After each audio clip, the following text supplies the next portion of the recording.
Southeast Asia in October this last year. And it was a trip maybe 3 weeks or thereabouts. A fascinating area. I'm going to send around this book, and maybe you can kind of get a drift about what it's about. But this is about Angkor Wat. I don't know if any of you know about Angkor Wat in Cambodia, a very famous temple area.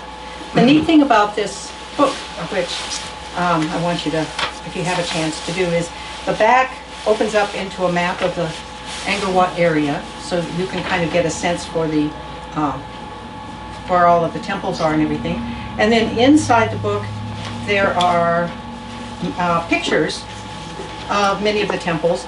But what the author did was he has an overlay on each of them that shows how the original one is what it looks like today, and the overlay then shows what it looked like back when it was a temple. So it's kind of a very cool way of kind of seeing what the temples really look like. Yet they're ruins these days, but they were very interesting and very beautiful. So I'm going to just pass this around because it'll take a while to go through that if you really want to. Now I should tell you that when I was there was a lot of information given to me, as you can imagine. It's different cultures, different religions, and a long history. So I am absolutely no expert in anything that I'm going to be presenting today. So if any of you have any additional input that you'd like to provide about anything that I'm talking about, please feel free to pipe up at any time. Or if you have any questions, I would very much like to try to answer them, although I make no guarantees. Okay.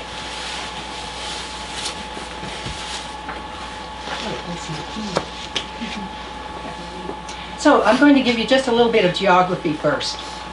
So this is a map of the general Southeast Asia area, just so you know kind of where I'm going to be talking about. So Southeast Asia really includes everything, probably not China, but everything down in this way, not Australia, and probably not Japan. But otherwise, it includes all of Malaysia, Indonesia, the Philippines, and all of this area. I always wondered what people mean when they say Southeast Asia. It's not India, it's not China, it's not Australia, but it's everything in Japan. It's not Japan, but it's everything else in that area. So more specifically, I went to Thailand, the yellow country, Laos, the brown country, Cambodia, the purple country, and Vietnam, the green country. Now, those of you who remember the Vietnam era, which many of us do, think still maybe that Vietnam is split into South and North. But no, it's all one country these days. So, and the tourists go from Hanoi, which is up there at number 8, down to Saigon, which is number 5, and there's no problem traveling throughout the entire country.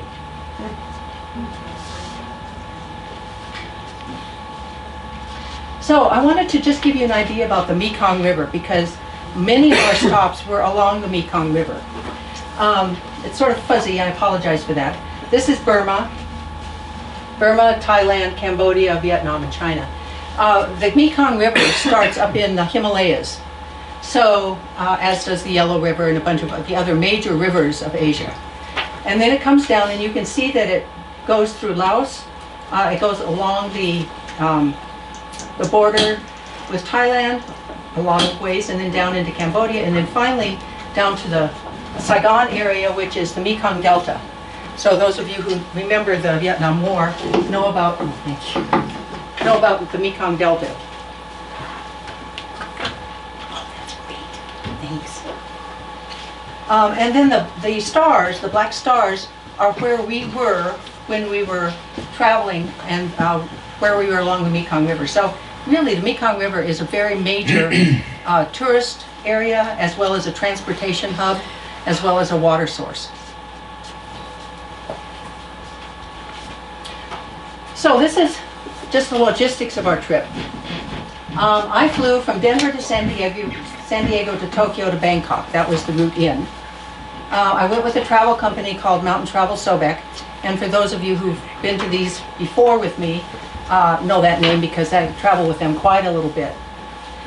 The trip itself was 15 days, but that did not include any travel. So it was about almost 3 weeks for me to get there and back. All expenses were prepaid when I paid for the trip, except for the flights, souvenirs, and so forth. So it was pricey, but it was worth it to just, what you do is you just get on the plane, you go, you meet your guide, everything is taken care of. All the lodging, all of the transportation, all the food, everything is taken care of with just that one upfront cost. There were 5 travelers in the group. There was 1 couple and 3 singles.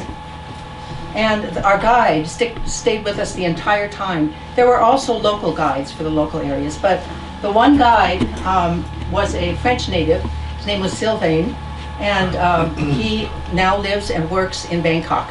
So he's European, but he knows all about the history and the religions, cultures, ethnic groups of Southeast Asia. He was superb. So here's our group. This people on the left were from Kansas City, a doctor and his wife nurse. John, who's my ex-brother-in-law, that was kind of my traveling companion. I'm on the right, and then Sylvain, who's the guide, and then Heather, who was from North Carolina. So a very amenable group. So when I move, in this trip report I'm giving, I'm going to give you the numbers of where we are so that you can see where we went. We landed in Bangkok, which is number 1. Didn't spend much time there, just kind of met the group at the hotel. And then we flew off to Laos. That was number 2 up there. Luang Prabang is the name of the place. So here are just some scenes from Luang Prabang. This was the first capital of the Laotian kingdom, and it's now a UNESCO World Heritage Site. It's renowned for its Buddhist temples and monasteries. There are about 32 temples and monasteries in this city of about 60,000 people. It was just absolutely stunning. Lots of very beautiful buildings. And of course Buddhist. And a lot of the monasteries had very young monks. You'll see pictures. It turns out that the monks, well, I'll get there in a minute. We were staying in a very nice hotel which was right along the Mekong River. So this is kind of the view out the hotel. Another view of a temple under renovation and one of the many, many Buddhist monasteries. So the monks, I was telling you about the monks. Some of them are very young. And the reason for that is this is the way that people educate their children many, many times. They send their children to the monastery to learn how to read and write, basically. They also learn about religion, of course, but they might stay there for only a year or only 2 years or something just to get education. Yeah. Do they send their daughters also, or just sons? Just sons. Yeah. So you see these like 8, 10-year-old kids just marching along. So one of the draws of Luang Prabang is that the monks do an unusual thing. At dawn, they come out from all the monasteries, all the 32 monasteries, and they join up and proceed along some main thoroughfares. And what they are doing, I'll show you in a minute, what they're doing is collecting alms from the people. So it's not that they're begging. They get little balls of sticky rice that the people hand to them. They put them in these pots. So as they walk along, the people along the sidewalk, the residents, are actually giving them alms of balls of sticky rice, which they then put in their bucket, their pot, and then take them back to the monastery and make rice cakes out of them. And then they sell the rice cakes, basically. So, and the alms, I was showing this to somebody and they said, oh, they're begging for food. But no, the people are thanking the monks for being there. So it's a thank you to the monks. Here's an example of almsgiving. So you can see the woman there sitting on the sidewalk giving a little ball of sticky rice to the monks. And then over on the right, you see a sign. I mean, this is a popular tourist place. So there's a sign in English that says, the do and don't in morning almsgiving. So some of the things are to don't use flashlights, don't get in the way of the monks' procession, Please take photos keeping a distance of at least 3 meters away from the monks, and dress appropriately. Cover your shoulders and all that, no shorts.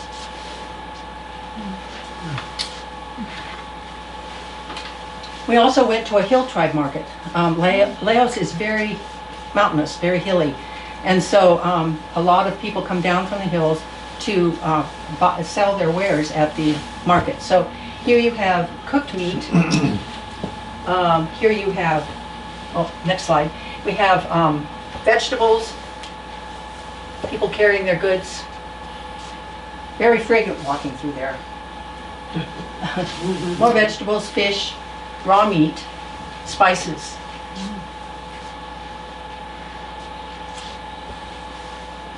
We took a trip along the Mekong River. We went in one of these long-tailed boats. We were the only people on the boat. They just hired the boat for us. And so you can see what the inside of the boat is. Along the way, you can see lots of people on the Mekong River using the river as a highway. So this is probably a family going up the river in one of their boats.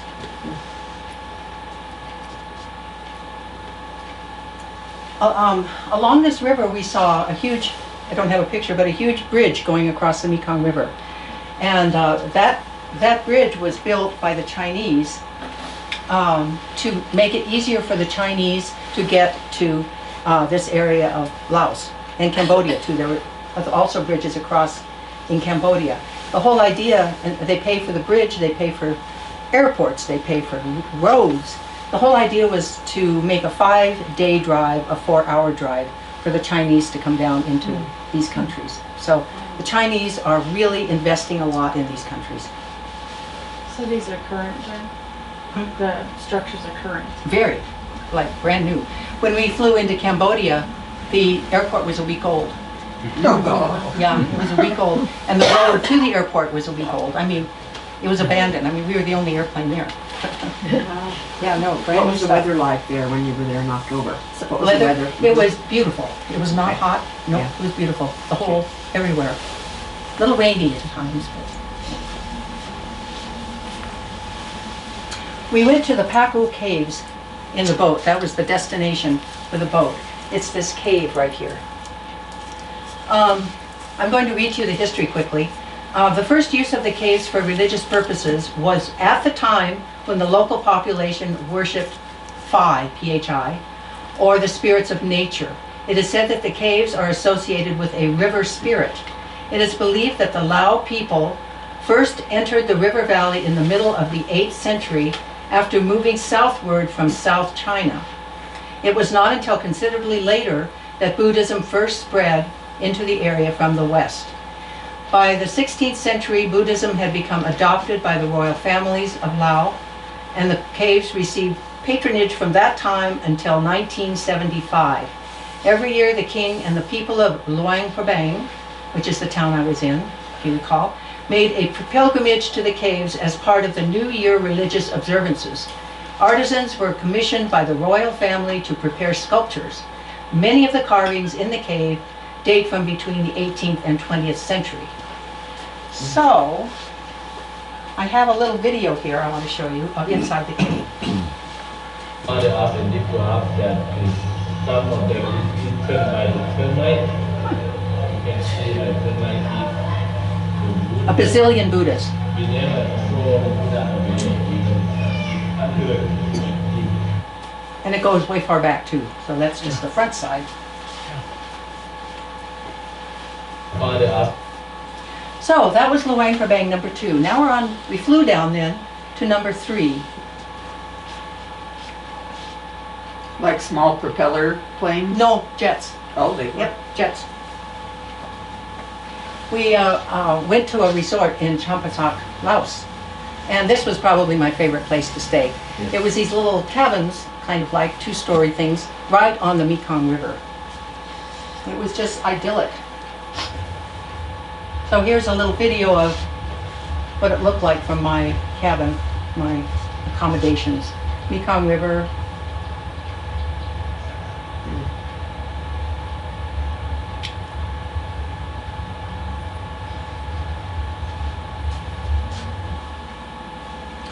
So right from my window, sunrise, there were fishermen right outside on the Mekong fishing.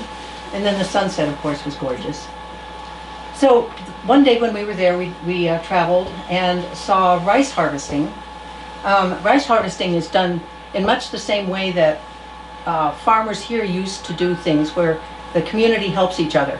So the families get together and they harvest one field, and then they move on to another field. The community does. So families and neighbors all help each other with the rice harvesting. We went to a temple called Wat Phu. This is a Khmer Hindu temple now. This one is not Buddhist. I mean, it was not built as a Buddhist temple. I think it became a Buddhist temple later. It's also a UNESCO World Heritage Site. And it was a very important economic and political center built more than 1,000 years ago. So there you see once again some of the monks walking along the entrance path and the lower part of the complex, which to me looks like something from the moors of England, you know? I mean, it looks almost like an English ruin, but that's really the monastery for the Hindu temple. Then we hiked up the hill. You can see down below where the buildings are, and then we hiked up that hill, and to actually see the temple. They like to have the temples at a very high point, always with water available, and a mountain to the back of them for protection. And as you can see, it's now a Buddhist temple. So many of those old Hindu temples changed to Buddhist temples when the king or whoever was Buddhist. So, you know, and I think that a lot of the Laotian people are now Buddhist. So a lot of those temples got converted. I was always confused about, so is this Hindu or is this Buddhist? Because there's a Buddhist statue, but all of the decorations on the temple are all Hindu. You know, so what is it? And it just turns out that the religions went back and forth and back and forth. And sometimes they actually damaged or defaced the temple if it was, for instance, it started out as Hindu and it went to Buddhist, they would deface all the Hindu stuff. So a lot of those old carvings and the old art actually disappeared over time. Then we went on a trip to the 4,000 islands in the Mekong River. And so I just wanted to show you some of the scenes. There's a village along the river. We ate at this restaurant right along the river. And we took a tuk-tuk ride through the village. And I don't know if you guys know about tuk-tuks, but I've heard the word tuk-tuk and seen tuk-tuks all over the world. They were in South America, they were in Africa, and in Egypt and so forth. So a lot of companies or countries use the term tuk-tuk, and what that comes from is the sound of a two-stroke engine. Tuk, tuk, tuk, tuk, tuk. That's where it comes from. So a tuk-tuk is basically a motor scooter attached to like a place for two people to sit in back. It's like a rickshaw kind of thing. So the village we were in has no automobiles, and it only has electricity at night, so it's really quite a quaint little village. So we saw a bunch of school children. They really wanted to shake our hands. I guess that's, you know, touching a Westerner must be pretty special. I don't know. But anyway, a lot of the school children. And then the graveyards have stupas. So stupas are, it's like our gravestones. That's a stupa. And then the water buffalo were everywhere. That's their beast of burden and food. And they pull plows and so forth. So the water buffalo is a very important animal in their world. So the Mekong River has an area in these 4,000 islands area that has rapids. So I'm going to just quickly show you. There was upper falls that were smaller. And then there was a lower falls that was much bigger.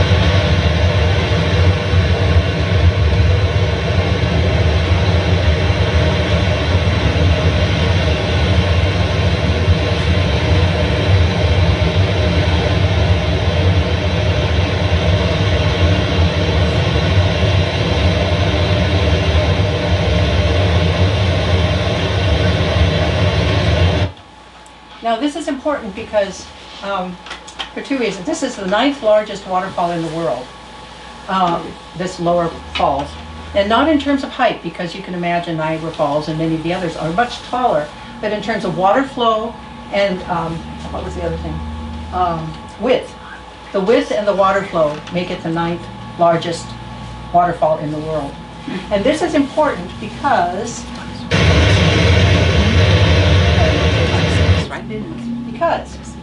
there were many attempts to bypass the waterfalls. The French especially were very interested in getting goods upstream, and so there were many attempts to try to take boats up, and that was just a disaster. So eventually, in 1861, when the French gained control of Vietnam, they wanted a river route from Saigon to China. So all attempts had failed, and so in 1893, they needed to protect their side of the river from the British, who were in the other side in Thailand. So they created this railroad, this railroad with hoists that would hoist the boats up and then put them on a railroad to get them around the falls.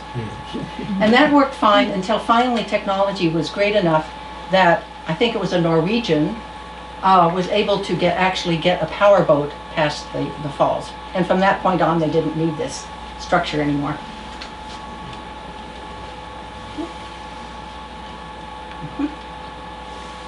Okay, so that was number 3. Now we're into Cambodia. A flight. Once again, this is to the airport that the Chinese just built and was a week old.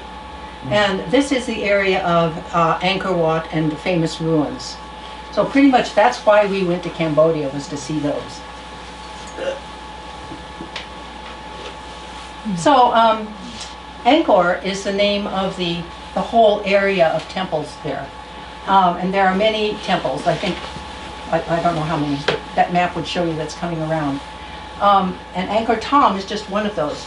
Angkor as a whole area of temples was started in the 800s AD, and it became the capital of the whole kingdom in about 900 AD. And this lasted until 1431, when the Thais invaded this Angkor area. The capitals of the Khmer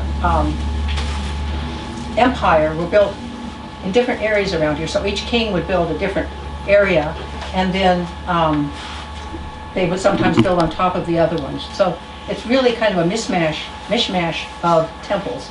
You can see here in Angkor Thom, which was, I think it was called the Great Imperial City.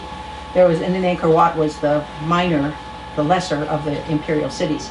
But Angkor Thom, you can see perhaps the faces up here.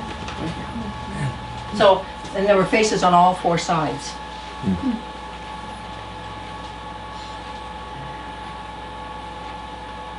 We went to one called the Bayon Temple, which was within the enclosure of Angkor Thom, which was quite a walled city. And this one also had faces on all of those temples, towers. The artwork is just fantastic, and here's just a few examples. You can see pictures of everyday life with the animals that they had and the workers and so forth. You can see artwork pertaining to going to war, and you can see the elephant carrying people. If I were better, I would know which ethnic group was fighting which ethnic group. I mean, they told us, but do I remember that? No. And then also all kinds of things like the guardians outside and the snake that was kind of like a railing around. So the artwork was really fantastic, mostly Hindu. That night we spent having champagne on the moat that went around Angkor Wat. It was Angkor Thom. It was just a terrible trip. We had two boats, and we split up into 2 groups, and so there were hors d'oeuvres and champagne and a beautiful sunset, and life was really hard. How about the bugs? There were no bugs. No, Snakes? nope, not a problem. Wow. Wow. So the next day we went to, I don't know how to pronounce that. We called it the Pink Sandstone Temple. It's one of the very best preserved temples in all of the Angkor area. And it's a small one, beautiful artwork, and it was made from a harder sandstone than the other temples that we saw, and that's why the artwork was so well preserved over the centuries. So, and I've heard from other people that if you go to see any temple, go see the Pink Sandstone Temple. So word of warning, if you go there, see this one. It's 21 miles north of the Angkor Thom, which is just where we have that little thing in the moat, champagne in the moat, which really shows you the extent of the Angkor temples. 21 miles north is pretty far. So all within this entire area there were these ruins. I can't really emphasize enough that Angkor Wat, everybody hears about Angkor Wat, but that was just one small, lesser of the temples and city areas in this entire area.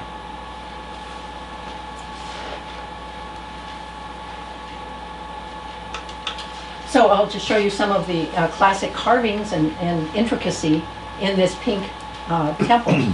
So here we have monkey statues, we have lentils. The lentils above the door were really a very popular way of showing art and doing carving. So on practically all of the doorways that had been preserved had these beautiful lentils above them. Just more intricate art. Then we went to this one, Tapram, which has been designated as a ruin that they tried not to do anything with. Didn't want to restore it. They wanted one that really looked like when the Europeans came to Cambodia in the 18 and 1900s. So they have left it pretty much as it was, so that we could see what it really looked like. Now they have had to stabilize some of the buildings, and they have had to put walkways and stuff like that through, but that's pretty much all they've done. So this is how it looked when Europeans, I would say, discovered, but you know, they were there all along, so they didn't discover anything. But when it first became known to Europeans, this is kind of what it looked like. So I want to show you a video.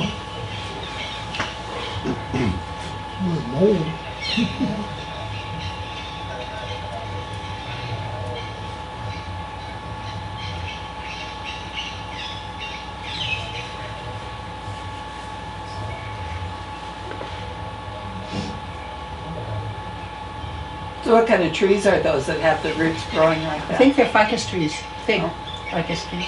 And sometimes they help stabilize, you know, so sometimes they tear apart, sometimes they stabilize.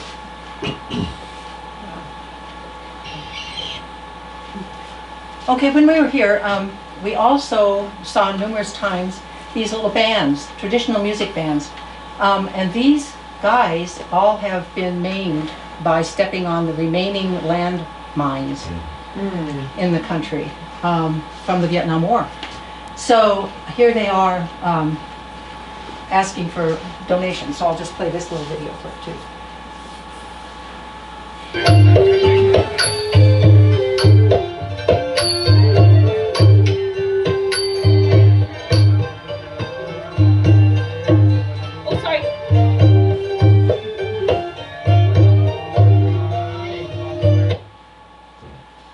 Very sad.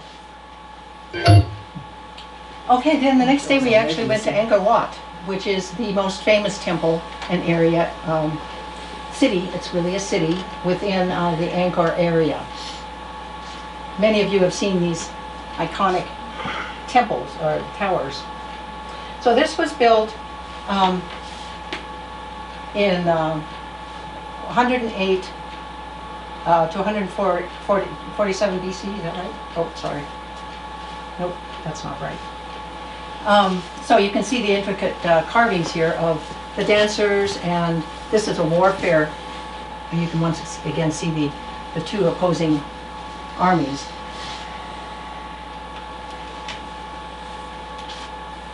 More Angkor Wat, and you can see on this one the monk here sitting on on the tower. But it really is an astounding place. From there we went to Ho Chi Minh City, which is the new name for Saigon, number 5.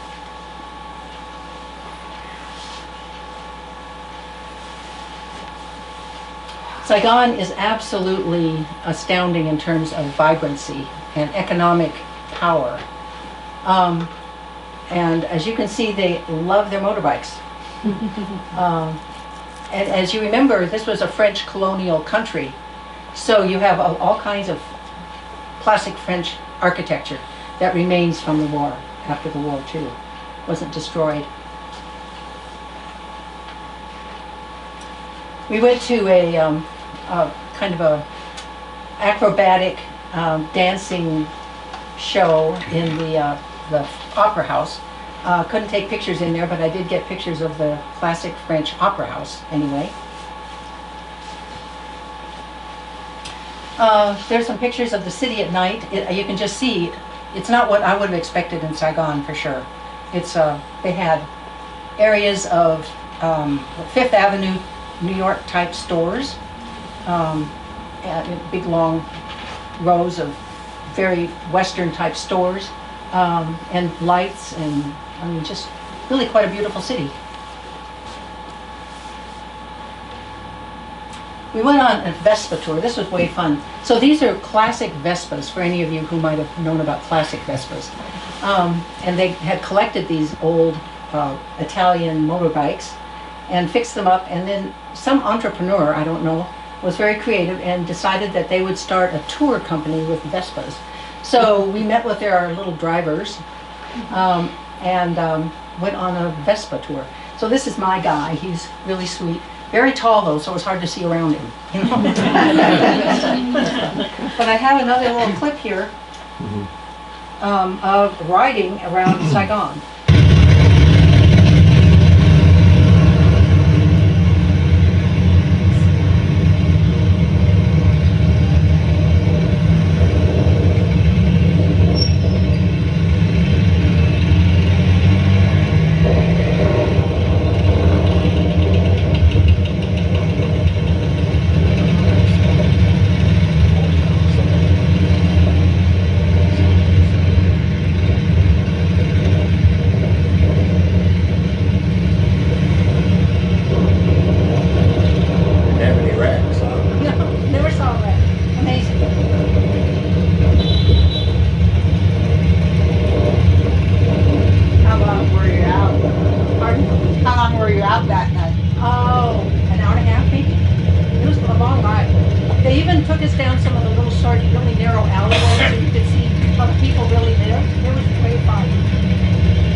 Well, from Saigon then, we went up to the area Hue. It's called Hue. And if you remember the Vietnam War, there were battles in that area, right near Da Nang. So, and that's pretty much the area where North and South was divided.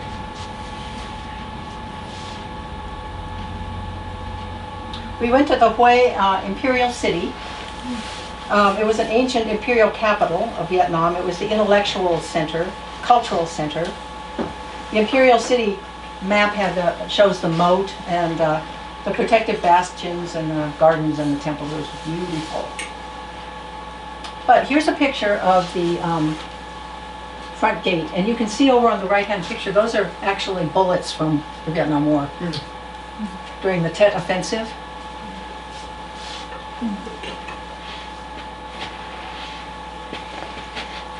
just some of the gardens in there. I mean, just stunning Japanese-style gardens, actually.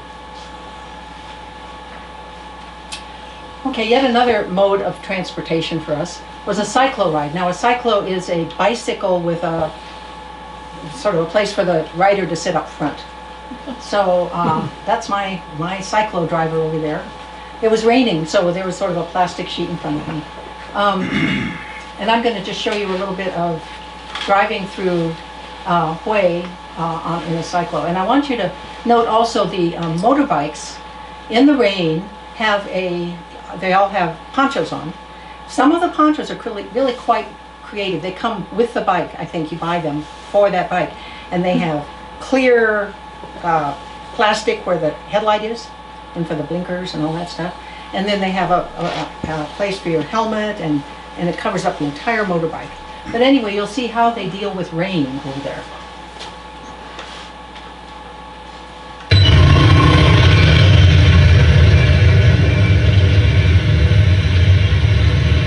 And this guy's riding, he's bicycling. He's bicycling.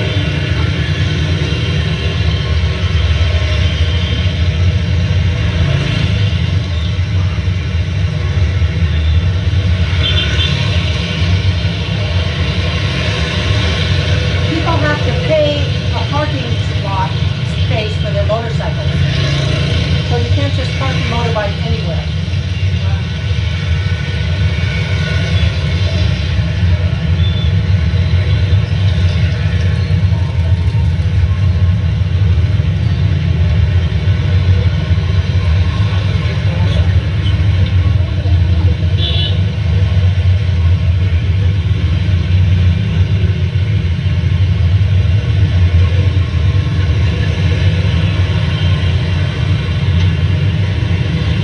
So you're in front and he's behind you? Sorry? You're in front and he's behind you? Right, he's bicycling behind me.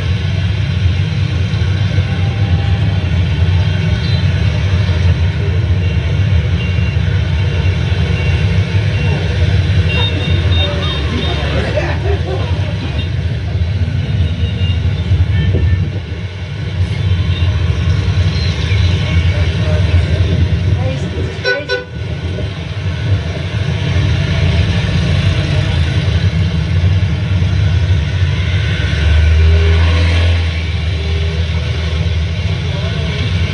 The lane markers mean nothing.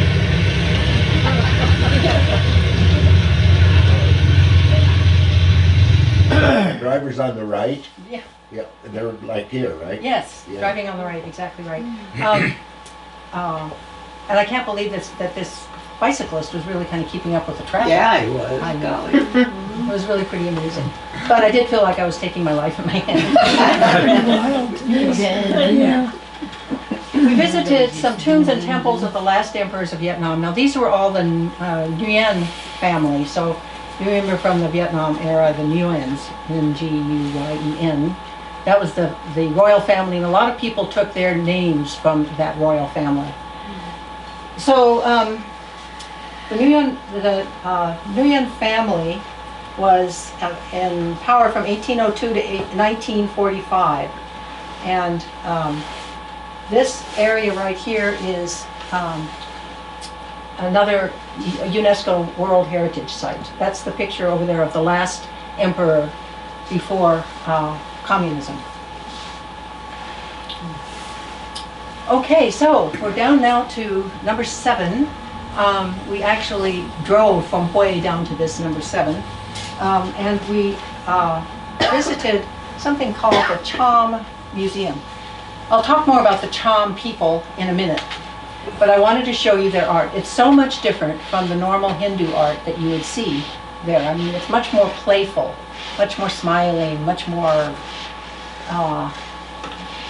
kind of joyful than the dancers and everybody doing the poses in the Hindu art. So the Cham people were a different ethnic group altogether.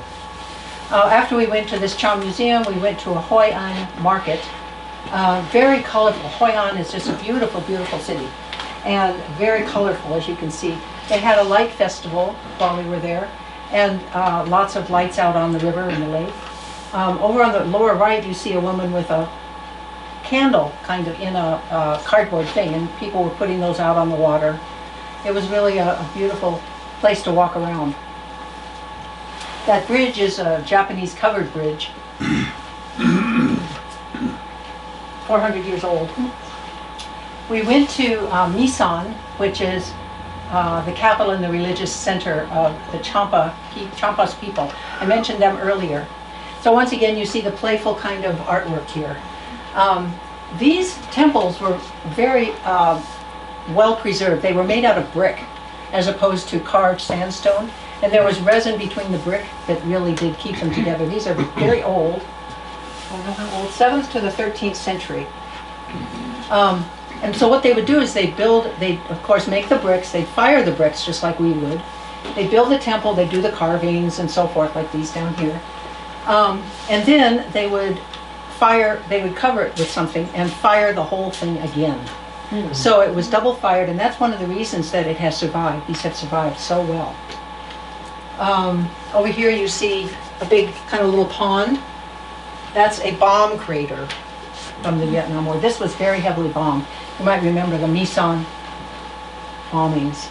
So I should say, bombed the heck out of it. The Cham people came originally from the Indonesia area. They were the island people, and they came to Vietnam. They formed a huge trading companies along the whole shore of Vietnam, which has a long shoreline. They were very powerful in terms of building boats and moving goods to Japan, to India. So they were seafaring people. They fought with the local other ethnic groups in the area. And eventually, though, they were overwhelmed by the other tribes, and they ended up dispersing. So there's very little remnant, aside from the temples and the art, of the Cham people. There are still some people living up in the mountains from this ethnic group, but basically they went back to where they came from. They went back to Indonesia and other areas. But you can see that they were entirely different genetically. They looked more Indonesian than they looked Chinese, because most of the area here was populated by the Chinese coming into Southeast Asia from China. But these Cham people came in from Indonesia.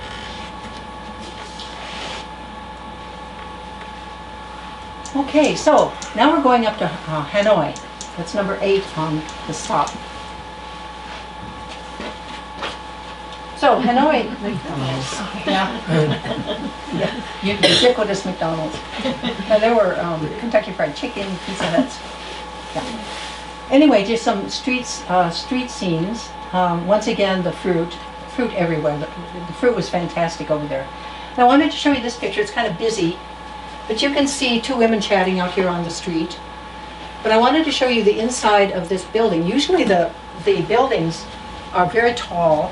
They almost always have a shop on the first floor, so with a roll-up door. So they all sell something.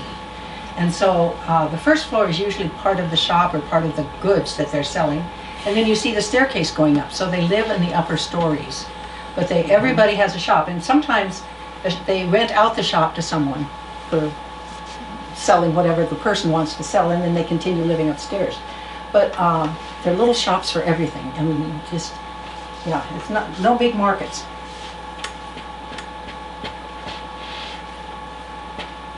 Okay, so we went, this time it wasn't a little cyclo or a little tuk-tuk. We went in an electric minibus, which was a little bit more uptown. So I'm going to show you. So now this is Hanoi.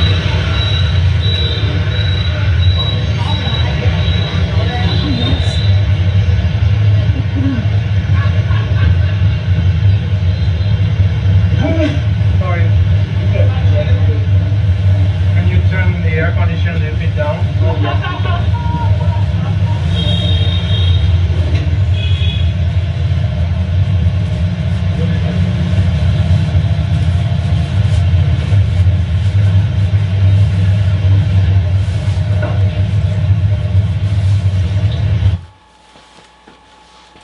and sometimes you would go, this was just before Halloween that I was there.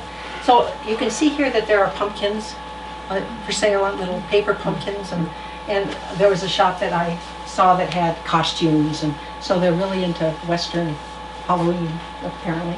But the streets in Hanoi have traditionally been named after the trade that has shops along right there. Like there's a tin street, a paper street, and so forth. So, and those actually still exist to some degree.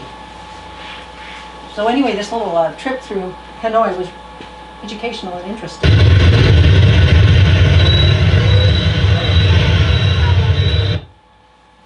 So walking around Hanoi the next morning, we came upon a big square that was having a festival. So we have a beauty contest going on up there.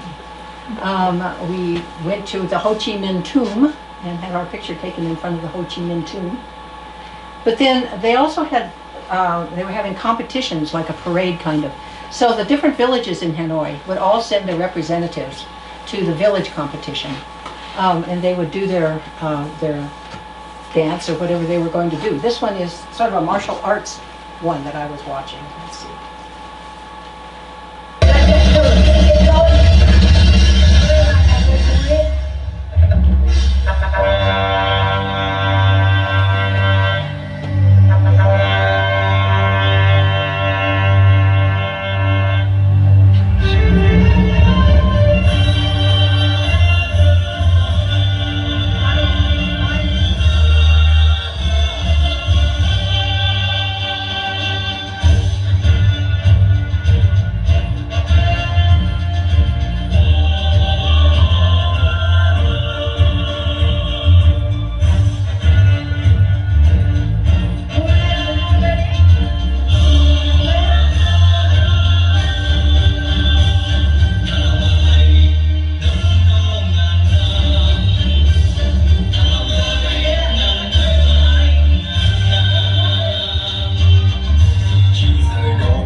From there, we took a 2-hour ride to Halong Bay, and I don't know if any of you have ever seen pictures of Halong Bay, but it's another World Heritage Site.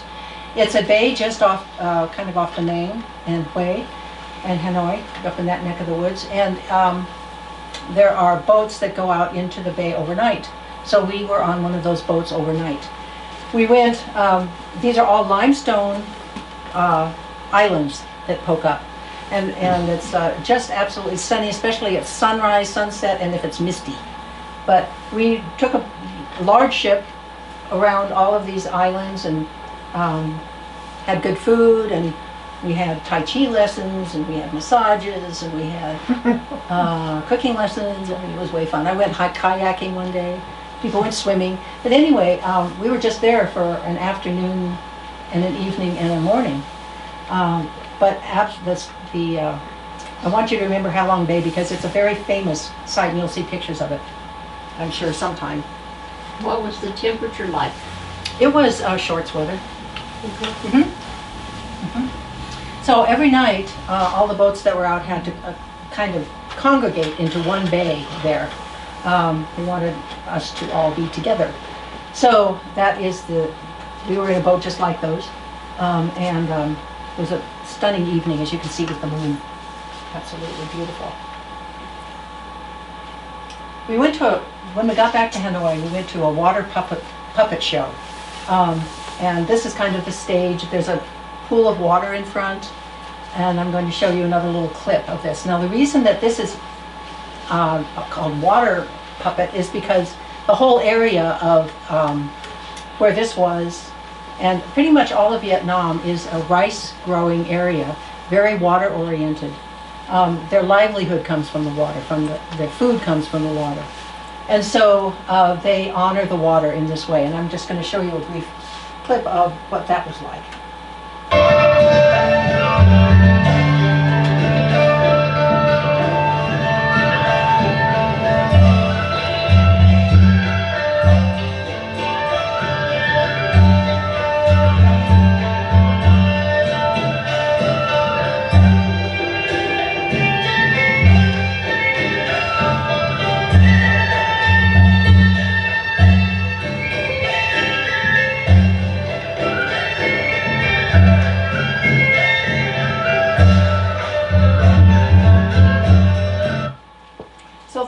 show was about an hour and a half. And they did many of the traditional Vietnamese myths and folklore and daily life and all kinds of things. It was really quite fascinating. Never could figure out how they did the water thing. You know, were the puppets underneath? I mean, were the people underneath? Or I couldn't quite figure out how they did that. Later on, at the end of the show, all of the puppeteers would come out into the water and bow. So I don't know how they did it, but I'd never heard of this before, so it was pretty interesting. Okay, our last day, we were supposed to just go to the airport that day, but we were having too much fun, so we talked our guide into doing something special because we're all leaving later in the day and we didn't want to waste a day. So he figured out where we could go, so we went to yet another temple, which was not great. But we went to a boat ride, which was very fun. So we took this boat like this with a person rowing, and we went up this long, very gentle creek with lots of water, hyacinth and lilies, and it was quite bucolic, to that cave up there. So this is the destination, was just sort of this little cave. No big deal, but very nice to end the trip with such a beautiful little boat ride. On the way back, we ran into this monkey, which is a critically endangered. I think there are 100 of them left in the world, and we happened to see them on our trip. Right there.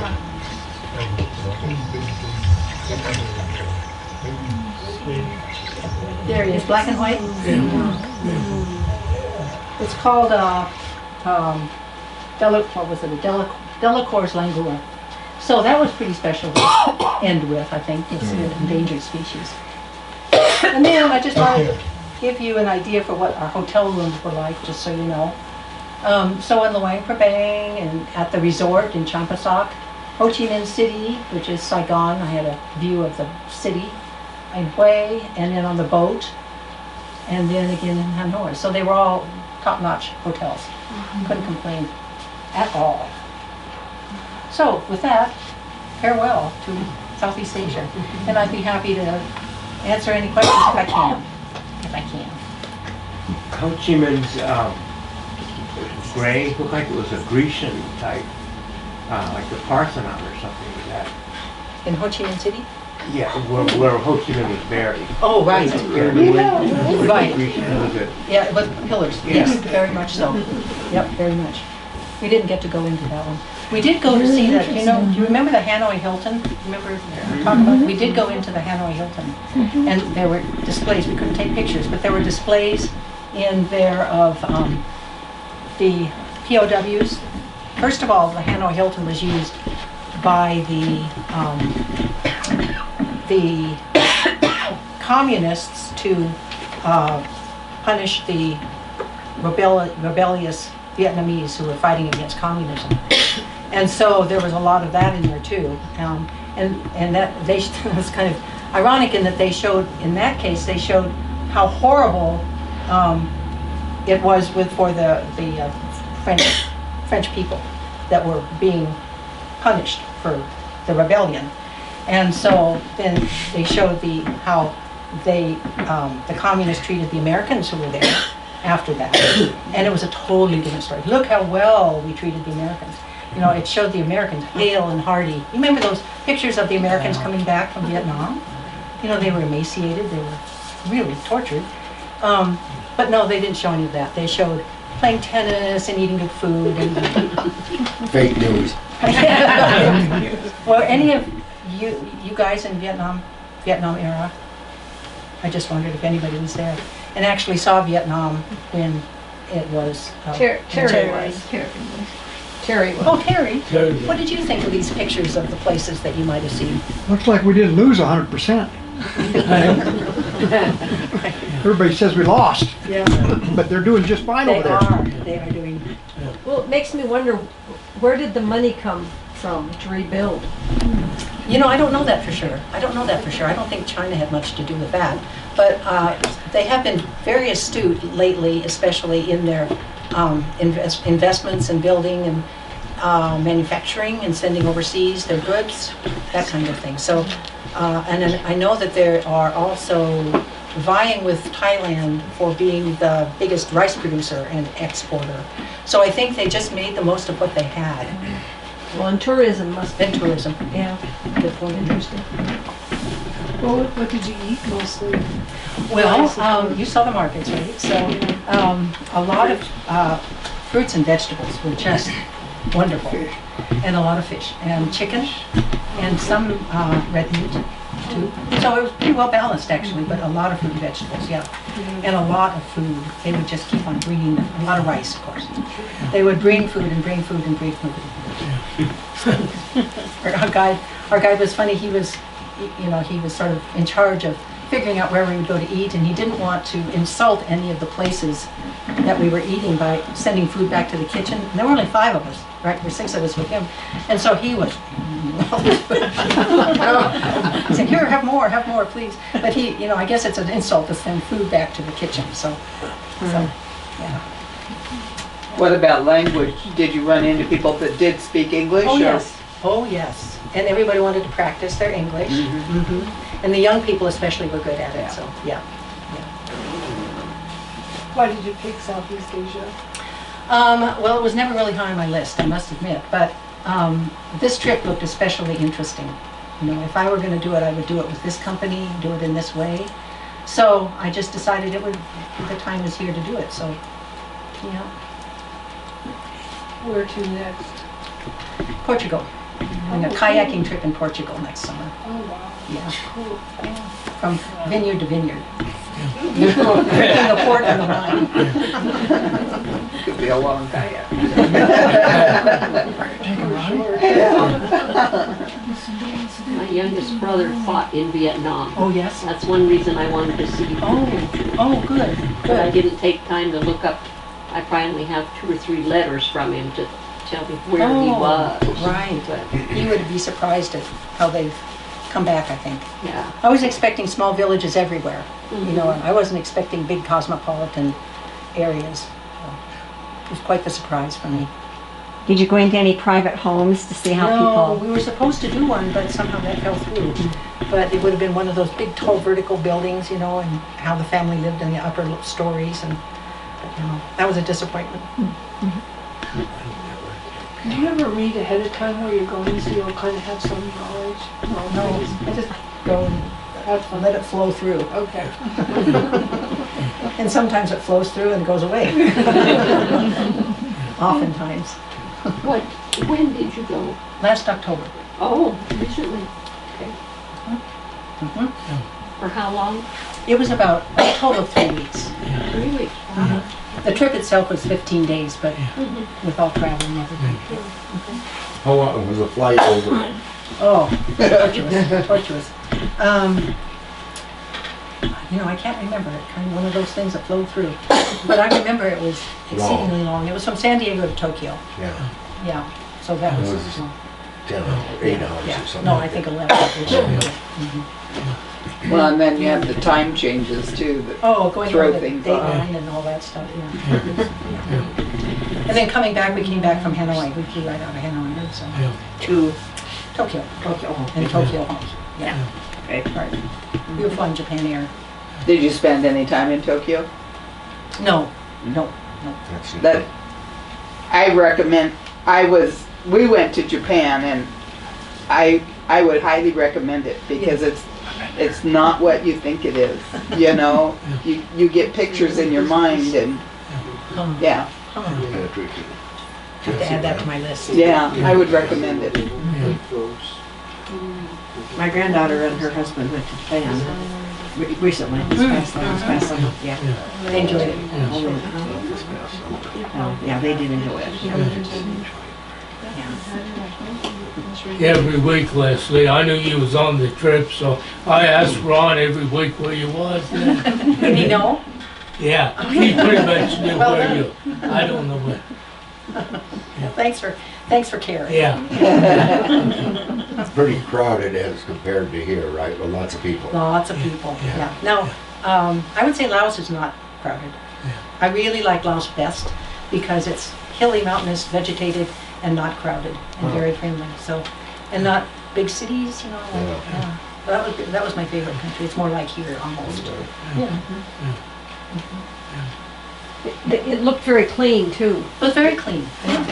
Yeah, though I didn't see, as opposed to other countries I've been to, I didn't see any piles of garbage or litter. No, very clean. And I didn't see any air pollution, even though there are a lot of motorbikes, because I think a lot of them are electric, and so it was a delight in that way. And the water was clean. I didn't see stuff floating down the Mekong. Yeah, I was impressed with that. Yeah, in fact, like in Japan, you couldn't find garbage cans to throw your garbage away. They weren't around. Oh. And I don't know what it was like there, but yeah, What did to you find do? garbage cans on the street, Oh wow, wasn't there garbage to be thrown? Well, yes, but What did people not do? on the street, you know, and like you say, it was clean and there wasn't garbage on the street either. So, You just had to pack it with you then. yeah, you did. Thank you.